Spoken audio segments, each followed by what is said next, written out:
საქართველოს მთავარმა პროკურატურამ საქალაქო სასამართლოს პროკურორ ზურაბ ჯავახიშვილის წინა სასამართლოს სხდომის ჩანიშვნის მოთხოვნით მიმართა.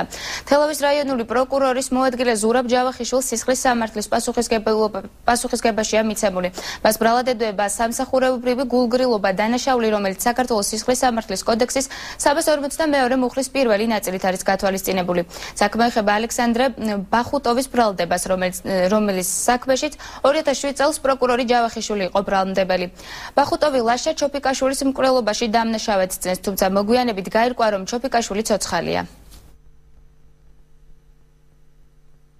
მთავარმა პროკურატურამ უკვე მიმართა სასამართლოს წინა სასამართლოს სხდომის ჩანიშვნის მოთხოვნით.